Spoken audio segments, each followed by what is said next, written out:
Love it, dude. Well, Max, welcome. I told you this is my first episode ever. Who knows what we're gonna call it? It's just an interview process. I wanted to jump on and just chat with athletes, anybody that wanted to.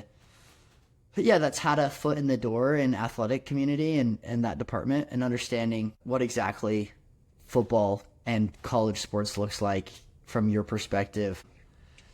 There's a million different things you can dive into. I wanted to start off with your history. You started at Skyview, right? Then, yes, sir. Then you were down at Snow and then Utah Tech, and you finished off there. Tell me kind of the process of getting recruited, of working, actually going and playing football. What's kind of the timeline of that you had for everybody to know? Yeah, no, for sure. So I was lucky enough to graduate from Skyview High School up north in Smithfield, Utah. First, before I get into this, it's an honor and a pleasure, sir, to be your first ever guest on this. Please. On this podcast. Are you kidding me? The fact that I get to be patient zero, subject number one, man, it's an honor and a pleasure. Seriously, so I appreciate you reaching out for us to do this. Let's hope it's a positive experience. Hey, and hopefully you'll have me back on again at some point. Always, man. So I'm lucky enough to graduate from Skyview High School in Smithfield, Utah, the northernmost high school in the state. A lot of people think I went to Skyline. I went to Skyline. You went to Skyline. I went to Skyview. Everybody gets Skyview, Skyline, Sky Ridge. Everybody gets and then Ridgeline, Skyview, yes. Skyline, Ridgeline, Skyview. It's all of that. Yeah. Utah. Yeah. So I just went to Skyview High School. I graduated as a Bobcat. I started playing football and basketball when I was 9 years old, right?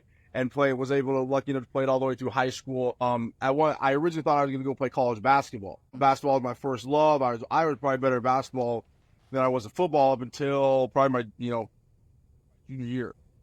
That was when I kind of started getting offers to go play college football. It was the spring of my junior year, started getting Division I offers to go play college football. And originally the goal, the me was always go serve an LDS mission. Okay, I'm a member of the LDS church and was going to go do that whole thing until I started getting college offers. All right. Uh-huh. Because in my head it was,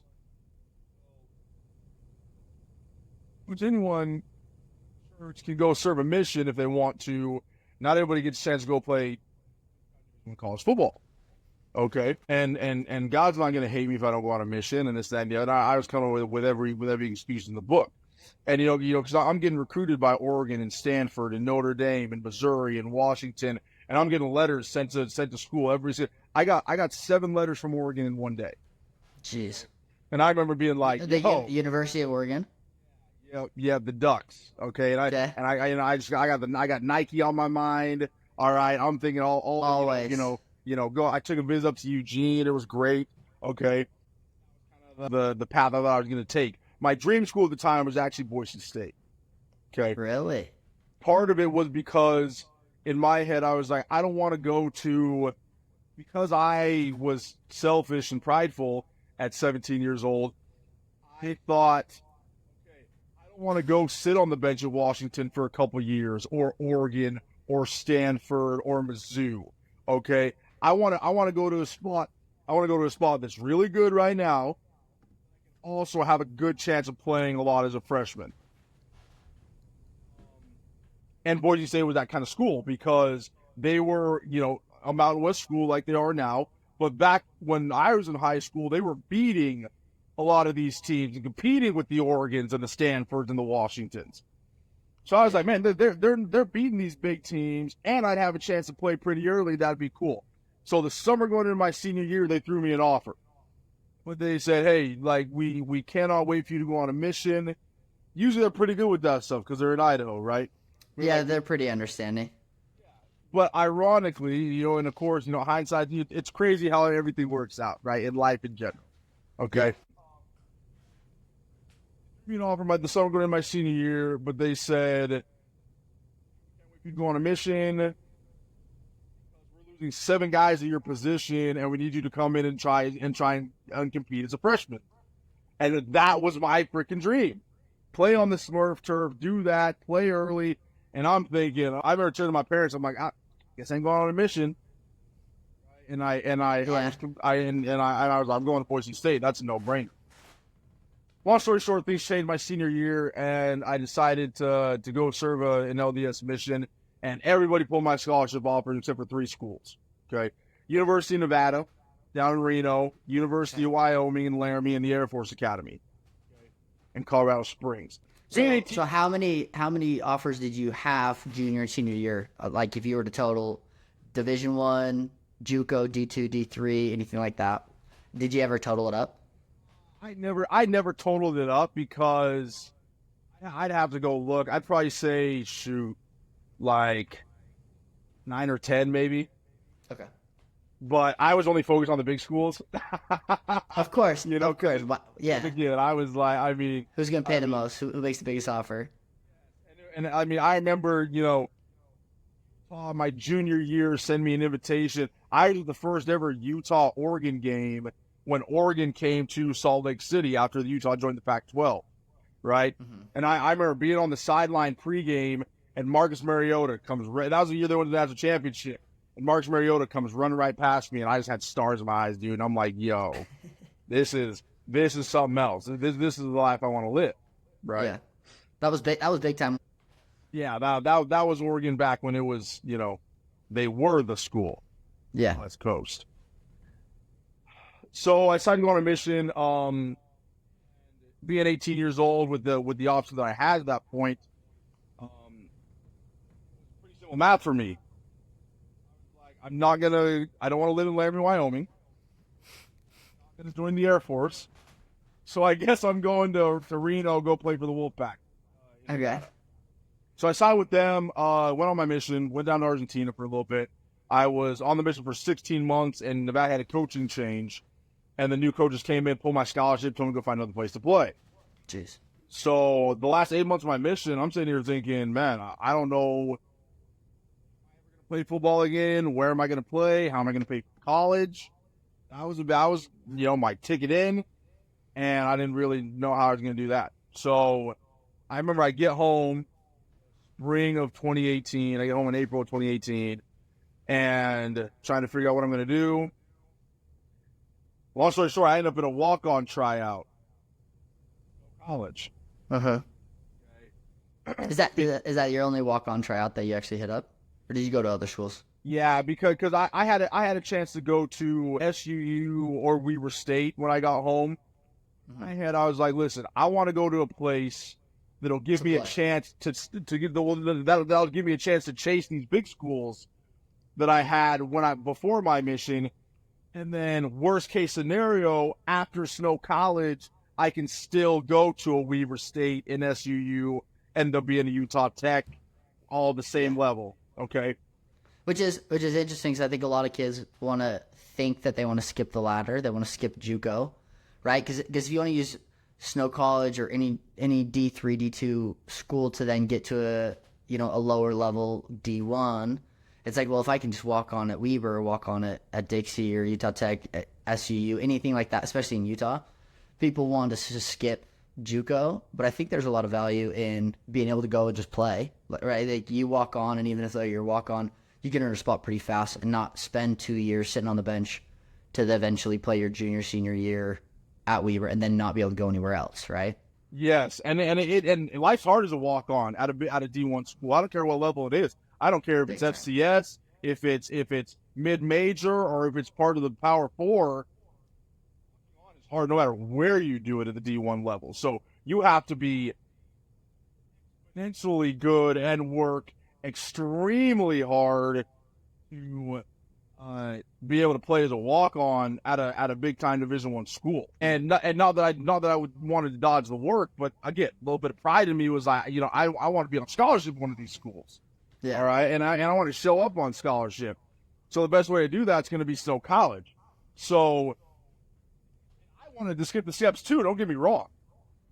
I think everybody really does. Like nobody wants to just grind it out, I don't think anybody. There's not a person, at least that I know, who rolls over in the morning, wakes up, stretches, and says the dream is to play at Snow College and be a Badger down in Ephraim. Especially as a 18-year-old kid. Like, there's no way in the world that you wake up and immediately think, man, I just want to be a walk-on practice squad kid.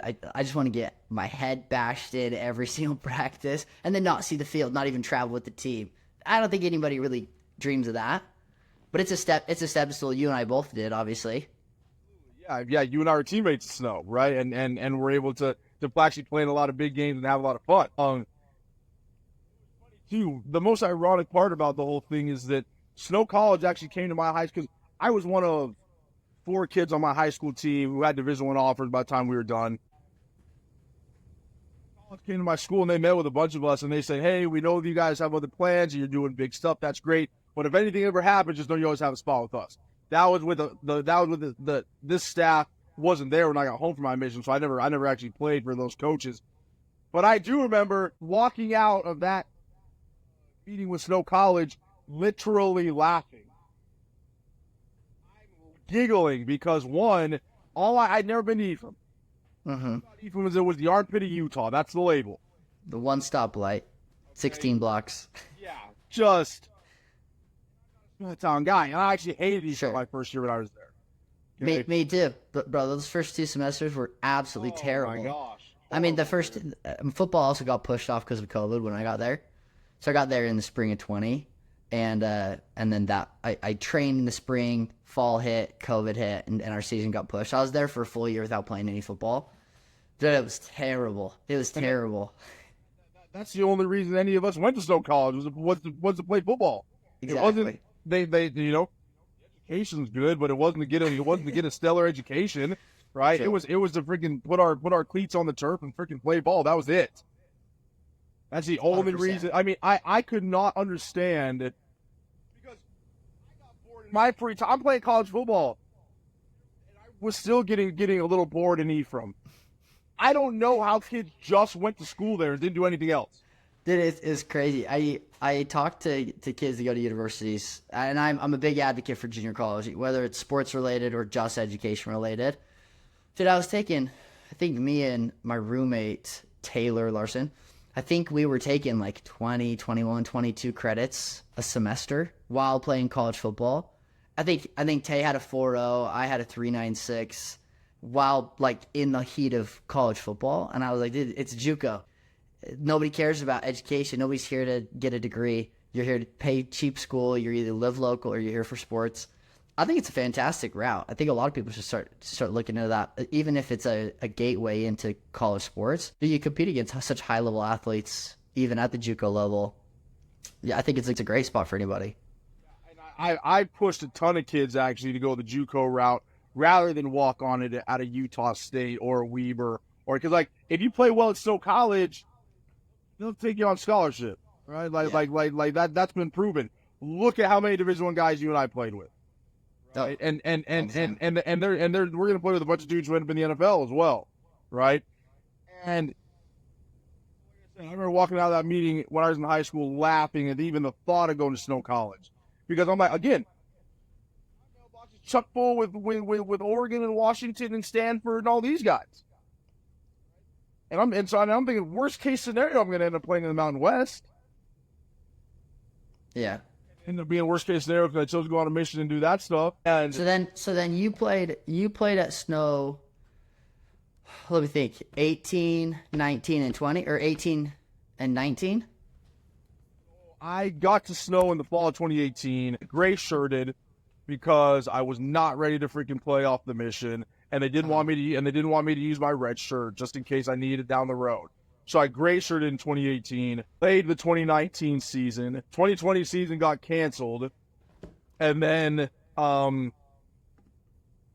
21 season, that was my last one in the spring. So, we played in the spring of 21, ran all the way to the national championship, ranked number 2 in the nation, lose the national championship by 2 points. Heartbreaker, dude.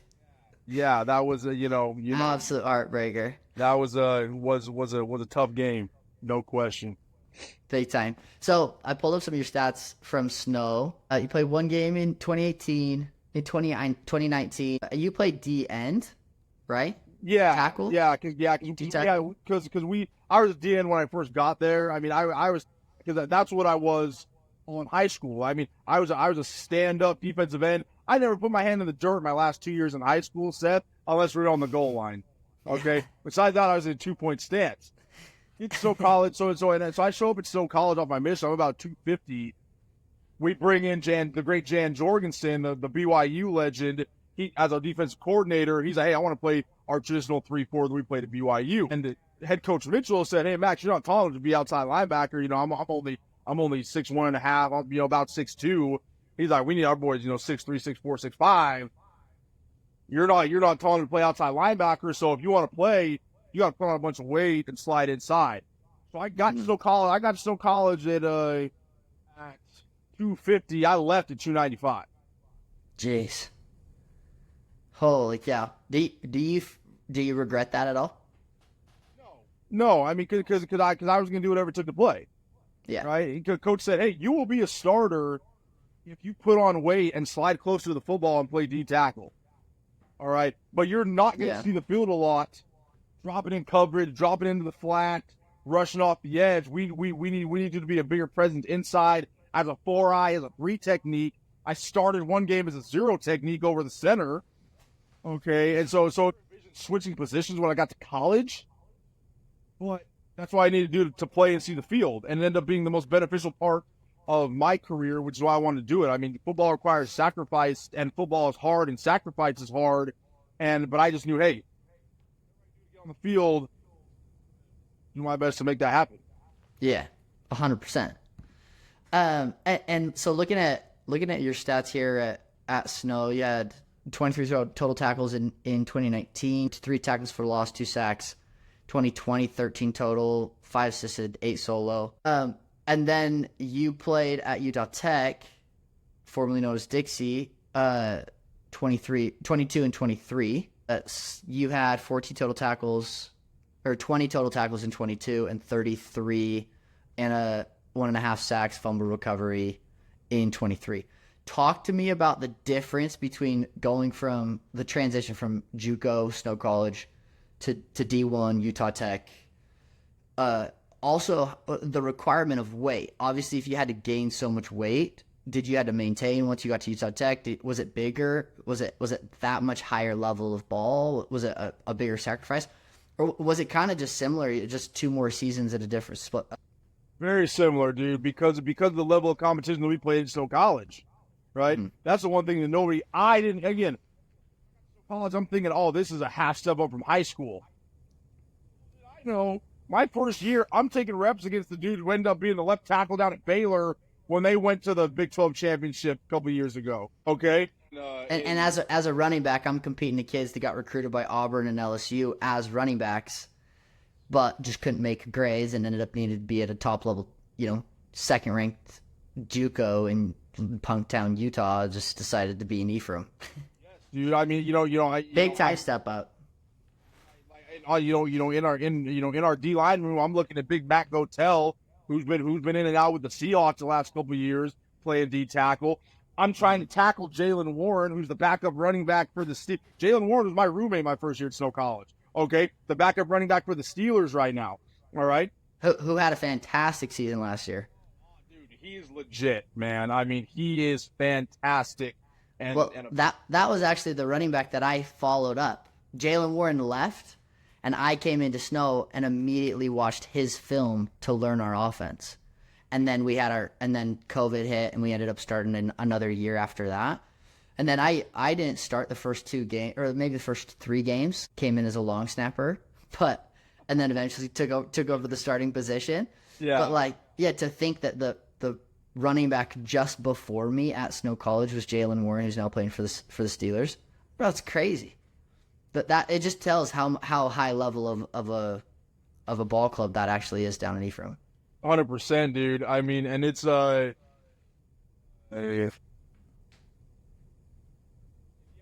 against Blake. Blake Bettier was his name, and I mean he had most schools across the nation. I mean, coming to Ephraim, flying to Ephraim, and showing up to practice.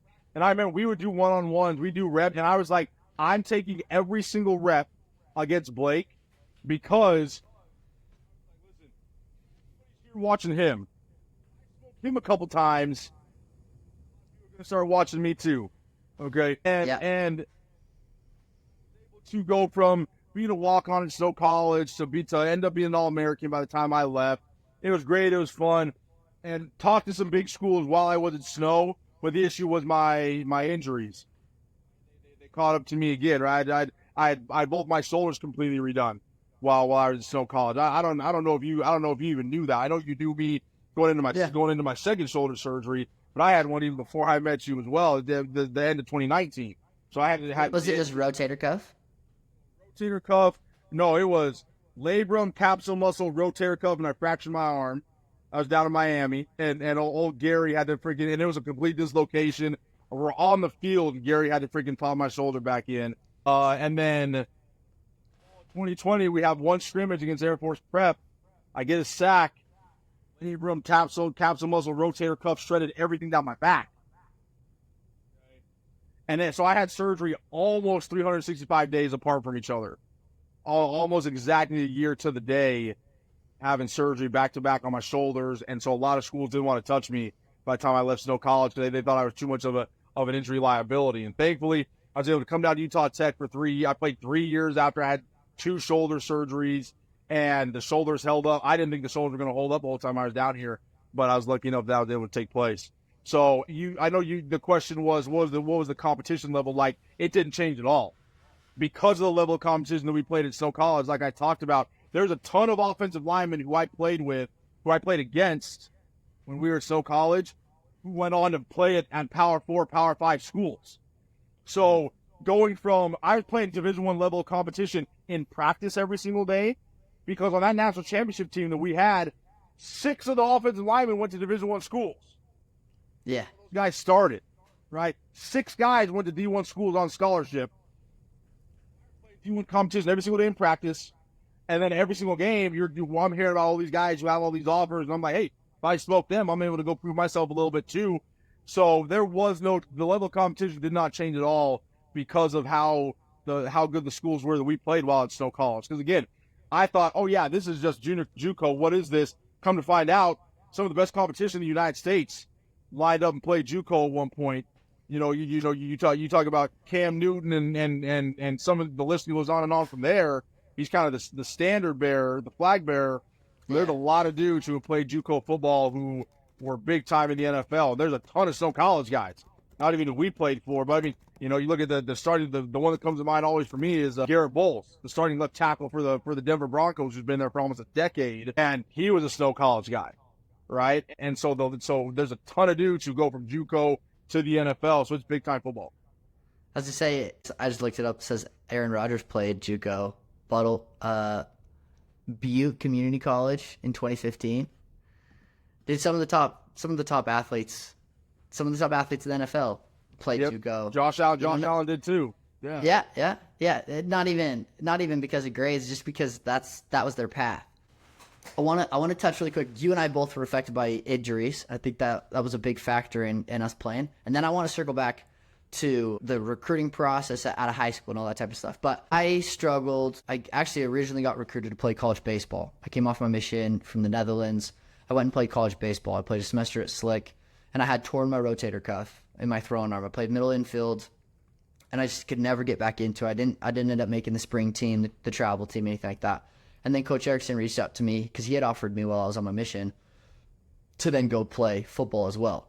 So then I had a buddy that came back from his mission. He and I traveled down, kind of got a little visit, and then just walked on. He said that I had a better chance of earning a scholarship as a long snapper than I did as a running back. And then within my first semester, I had torn my labrum in my other shoulder. I had separated my AC joint.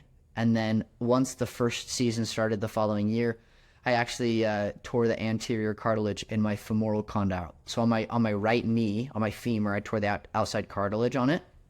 Ended up playing through that full season, and then needed surgery in between the spring of 21 and fall of 21 seasons. So the COVID makeup year, and then the fall of 21.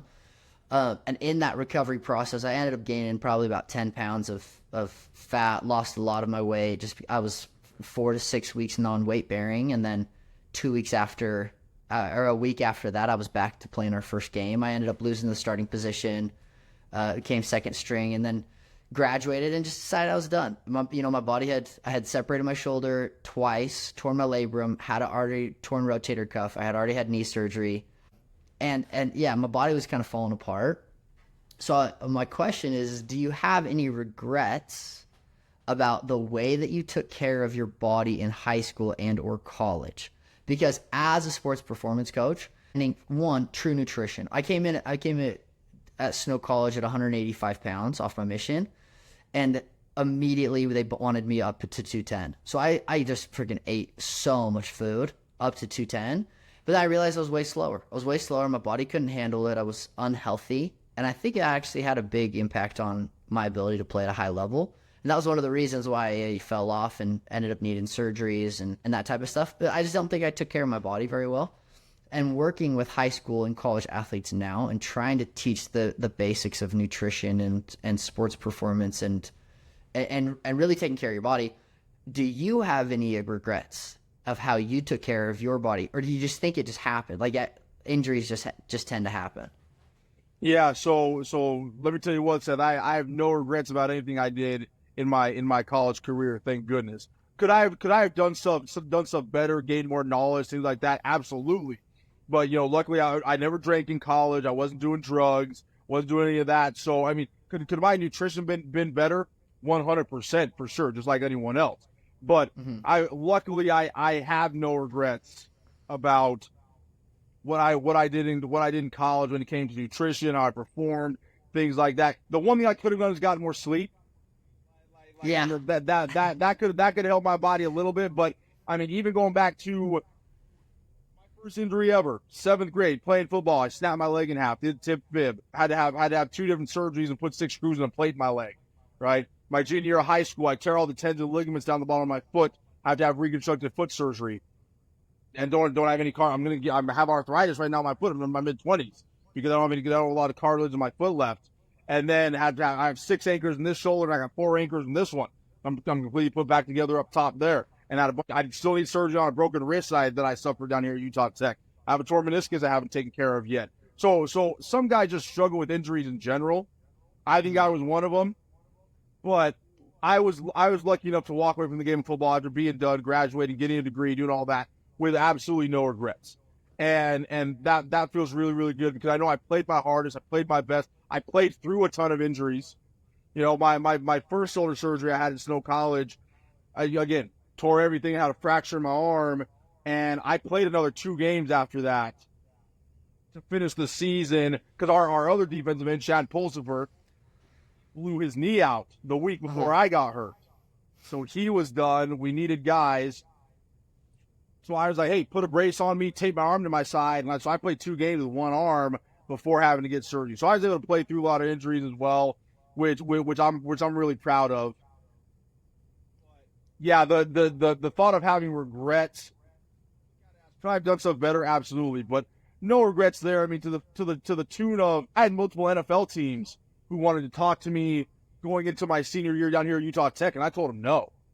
And I said, listen, one, my body's beat to hell, and I'm tired. So I know this is, I know, like, I don't want to play football after this. Not a lot of guys say no to the NFL. But I was so content with what I had done in my football career and just enjoying my last year playing college. And also, too, I had so many things I wanted to do after football that I was excited to start that life and start that process as well, that I was content just saying, no, hey, I'm okay not even having a meeting or talking with any NFL teams about the possibility of going to the draft, doing a pro day, doing that kind of stuff, because I know where I'm at in having no regrets and being content with the product that I put on the field. I was good enough just being done. I think that's a really good point. A lot of kids that I talk to, so having coached high school football now and working with high school and college athletes, a lot of kids want to get to the NFL. That's their goal. I just want to make it to the league. Like that's all I have going for me. It's all I want to do. Not so much in Utah. I think that's probably a culture that's been changed. Not the NFL, but especially playing college, I saw that a ton in the dudes that I played with and roommates and that type of stuff. But yeah, the only option that they had was make it to the league, and I think it's something really important to remember. just because you want to make it to the league doesn't mean you'll get there. But just because you want to make it to the league doesn't mean you'll be satisfied getting there. And I think that there are a lot of kids that play college sports that just aren't satisfied. And probably because of their lackluster, their effort, their inability to really just give it everything that they have. And I think it's really refreshing to see people that say, yeah, of course I want to make it to the league. Of course I want to make millions of dollars playing in the NFL and being on TV and have all my family watch me, all that stuff, But it got to a point where it wasn't for me. And because I had done everything in my power to get there, and I had no regrets, and I just put everything on the line, and I literally did everything I could, I have no regrets. And I'm totally okay walking away and moving forward to that. I think that's how I felt at the end. I mean, I only played 2 years of college ball, and I walked away and said, that was awesome. I'm really glad I did it. I felt really fulfilled. It's exactly what I wanted. And I have no desire to go out and play more. I'm good. I'm ready to move to the next stage of my life. And I think that's something that some kids need to understand, or maybe they just won't understand until they get there. But unless you give it your all, you'll always have this feeling of like, man, what if I could have? And you're like, yeah, I know that the outcome was the outcome because I did everything I could to get there. I think that's pretty cool. Yeah, and it's crazy how you can go through different steps, different processes. Like you said, you played 2 years of college football. Because of COVID, I played 6, right? And I was very tempted of being done after my 5th one because the dream, got to play on my last game of my junior year because of COVID, but I'd already graduated my degree because I'd been in school for 4 years, or I guess 5 years at that point, and BYU. And not only did we get to play against BYU up in Provo, but I got to play against my little brother who was playing for BYU. So it was kind of a culmination of all things at that point. And I was like, I'm so cool just being done. Got talked into playing one more season, and I was really glad I did. It was awesome. It was great. So I totally maxed out my time playing college football. And I'm very grateful that I did. I'm very grateful I got to come back and play that last one. But like you talked about, a lot of people satisfied and think that the grass is always greener on the other side when, hey, let me tell you what, I can vouch for you and say that it's not. I'm a kid. My only regret in life, I did not enjoy time in high school. I was so focused because I was getting offers, because I was getting letters, because my sole focus was chasing down the college football dream. Because my original plan was,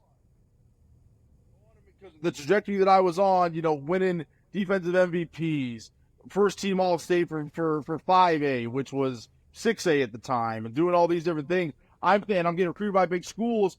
I'm thinking, hey, mission or not, is to go to Boise State, ended up being Nevada, so go to Nevada, be there for 3 years, win Mountain West Conference Defensive Player of the Year, then go to the league. So that was where my head was at when I was 18. And I'm thinking, hey, like high school, younger, it was okay. Life will be better when I get into high school, when I'm playing high school football. When I was playing high school football, it was, life will be better when I'm playing college ball. And then it'll be good when I get to the NFL. College football, life will be better after Snow College.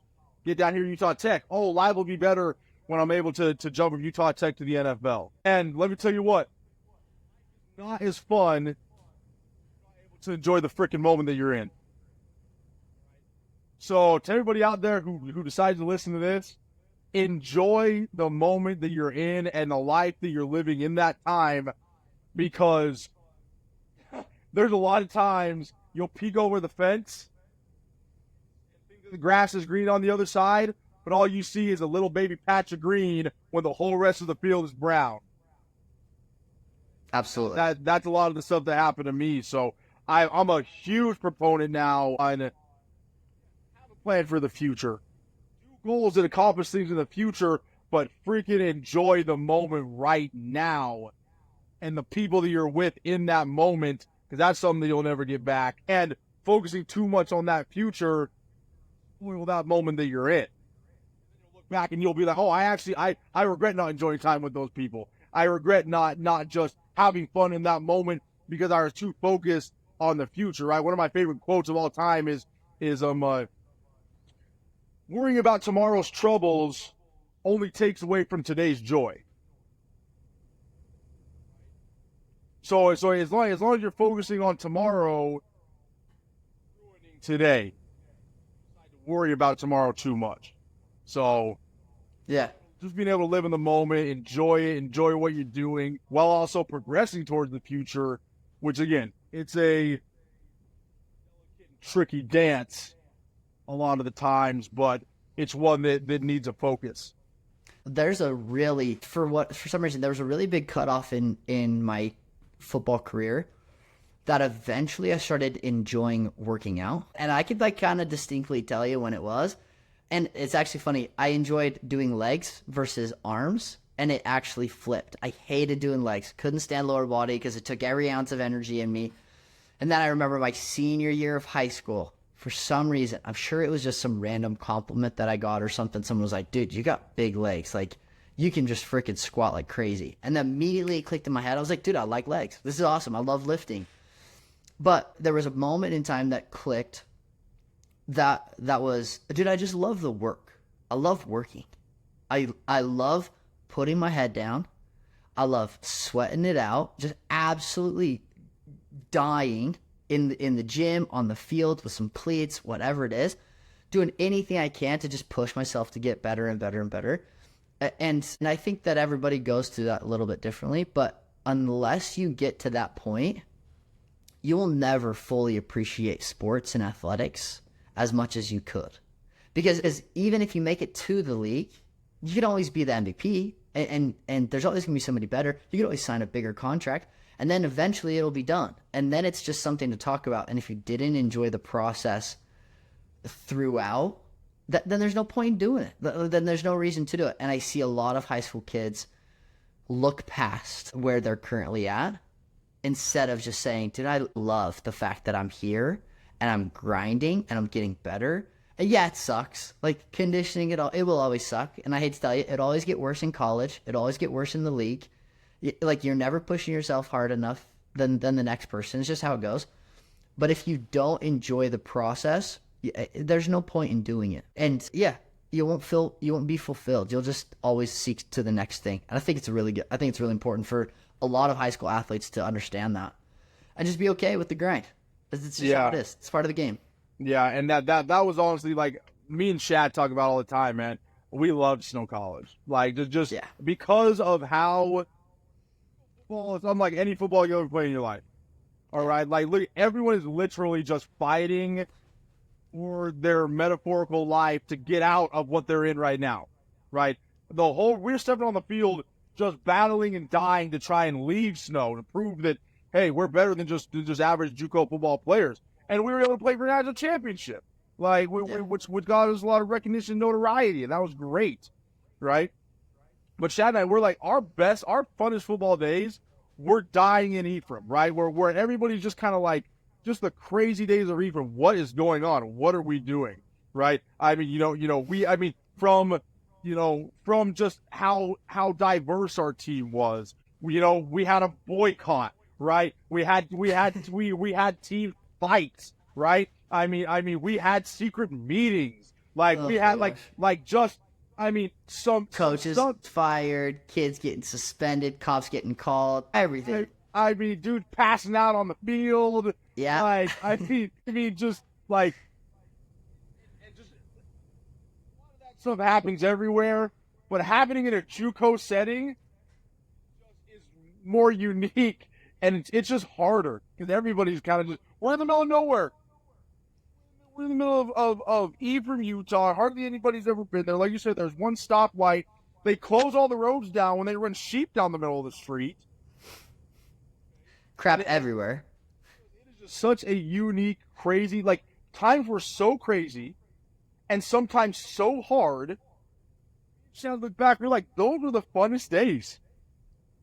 Hanging out at Park Place or Snow Garden or wherever else around campus. It was just, I mean, it was like such a good time with now some of our best friends ever are the dudes we played at Snow College.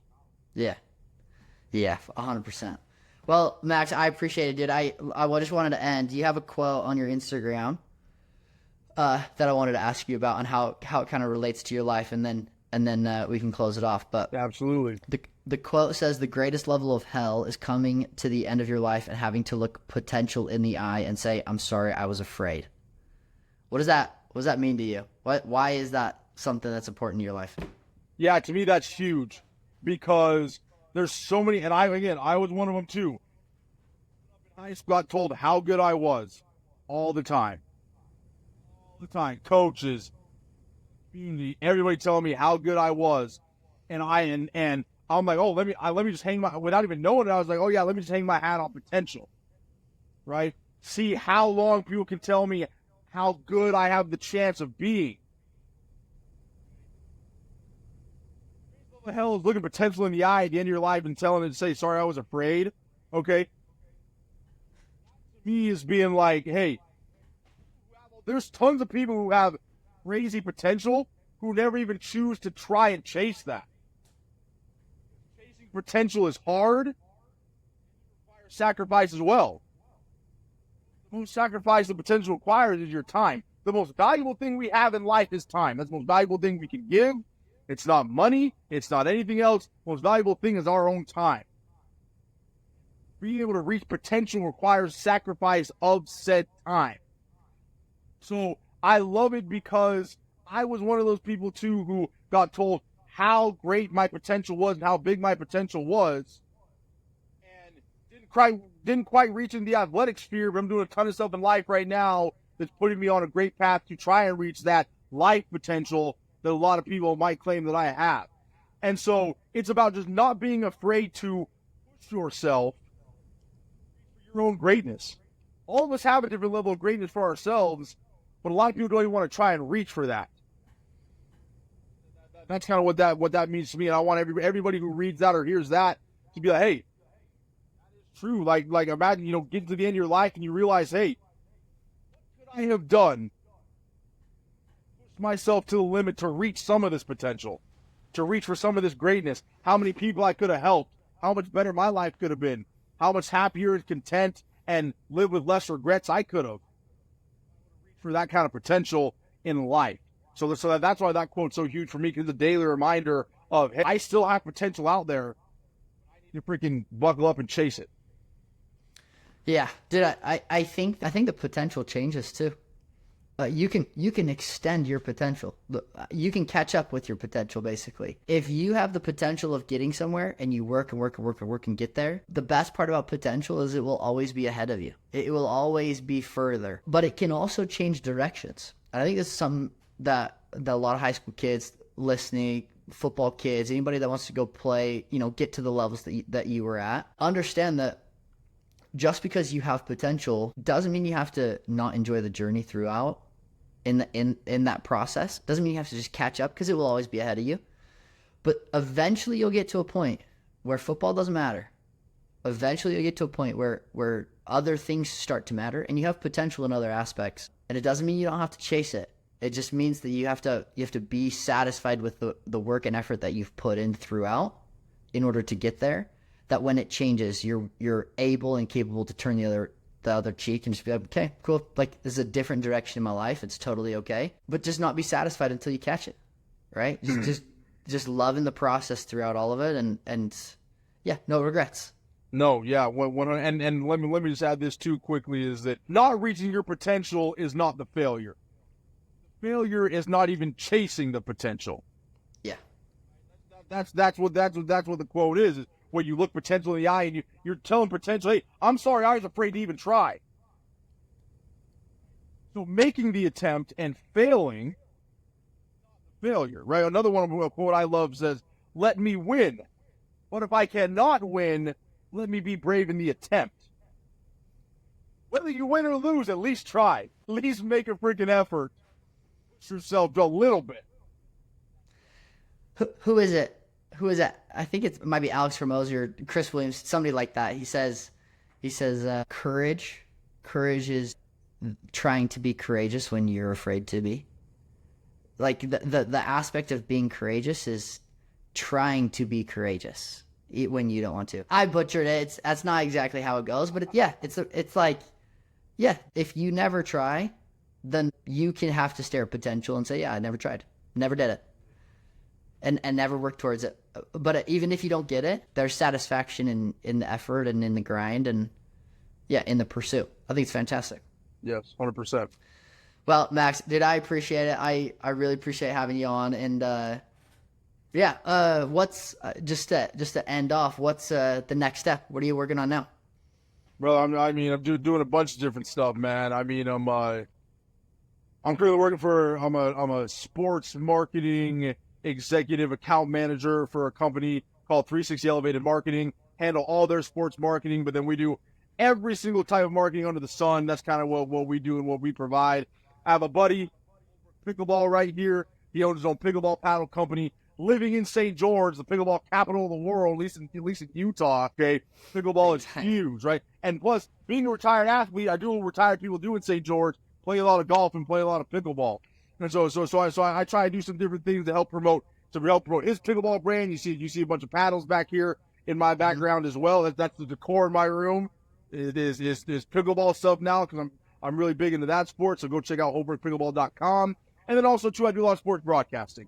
Right, I want to stay around the sport, but I didn't want to coach. Keep me around. That's fair. Yeah, keep me in football. So I got hired on as a sports broadcaster. I'll be a color commentator for ESPN Plus on the TV side for Utah Tech football this coming fall. So I'm really excited we're in a week. We'll step into that in about a week and a half and start broadcasting the football season. So Seth, it's back. It's here, man. Best time of the year. It is back. I'm pretty sure we're like 8 days away. First college football game. Oh my gosh, can't wait for it. Can't wait for it any longer. Can't come sooner. I did. If you'll stay on really quick while I end this recording, make sure it works. But anyways, Max, I appreciate it. Thanks for hopping on, man. Appreciate it, Seth.